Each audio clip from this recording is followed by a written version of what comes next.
So வணக்கம் நண்பர்களே, எனக்கு M3 அரியர் இருக்குன்னு சொல்லி ஒரு வீடியோ போட்டிருந்தேன். ஆனா இந்த வீடியோல அந்த அரியர் எப்படி எழுதியிருக்குன்னு சொல்ல போறேன். ஃபுல்லா கேளுங்க. வழக்கம் போல ஒரு வெள்ளை சட்டை கருப்பு பேண்ட் போட்டுட்டு காலேஜ் கிளம்பிட்டேன். அப்புறம் guys, இந்த முடி கொஞ்சம் பொசு பொசுன்னு இருக்கிறதுக்கு என்ன ஷாம்பு யூஸ் பண்ணா நல்லா இருக்கும்னு கொஞ்சம் கமெண்ட்ல சொல்லிட்டு போனீங்கன்னா அண்ணனுக்கு கொஞ்சம் யூஸ்ஃபுல்லா இருக்கும். சோ மறக்காம கமெண்ட் பாக்ஸ்ல சொல்லிட்டு போயிருங்க. அப்புறம் என்ன எக்ஸாம் ஹால் உள்ள போறதுக்கு தேவையான ஐடி கார்டு, அப்புறம் கணக்கு போறதுக்கு தேவையான கால்குலேட்டர், இது மோஸ்ட்லா யூஸ் பண்ணவே மாட்டேன். அப்புறம் எழுதுறதுக்கு தேவையான பேனா மூணுத்தையும் எடுத்துக்கிட்டேன். அப்புறம் மெயின் மேட்டர் இந்த கண்ணாடி, only legends and back benchers will know what I am சேயிங்னு. அப்புறம் எங்க வீட்ல சாமிக்குன்னு ஒரு போர்ஷன் ஒதுக்கி இருக்காங்கங்கறதே எனக்கு அன்னைக்கு தான் தெரிஞ்சது. அப்படியே சாமி கும்பிட்டு ஷூவை போட்டு கிளம்பிட்டேன்.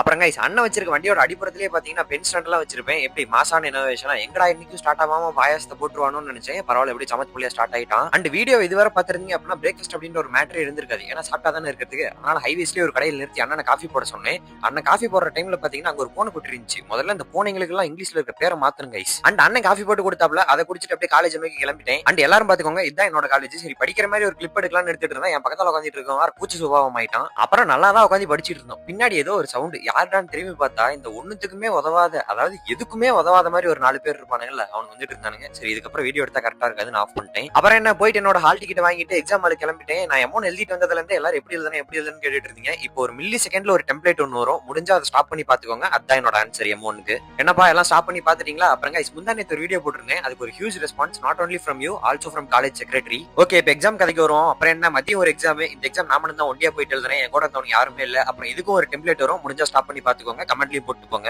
ஐ திங்க் சோ இது எல்லாரும் ஸ்டாப் பண்ணி பார்த்திருப்பீங்க. அப்புறம் எக்ஸாம் ஹால் விட்டு வெளியே வந்த உடனே 4 வருஷம் இந்த காலேஜ்ல தான் இருந்தோமா அப்படின்னு ஒரு சில இடத்துல போய் பார்த்துட்டு இருந்தேன். சூப்பரா இருந்தது. ஓகே, ரொம்பலாம் பேச வேணாம். அபிஷியலா என்ன கடைசி நாள் வரல காலேஜ்ல. ஏன்னா இன்னும் 2 அரியர் இருக்கு, அது எழுத வருவேன். அப்படியே காலேஜுக்கு டாட்டா சொல்லிட்டு நண்பர் கூட போயிட்டு ஒரு காஃபியை குடிச்சிட்டு அழகான ஒரு நிலா அதை பார்த்துட்டு வீட்டுக்கு கிளம்பிட்டேன். அடுத்த வீடியோல பாக்குறேன். டாடா பாய்.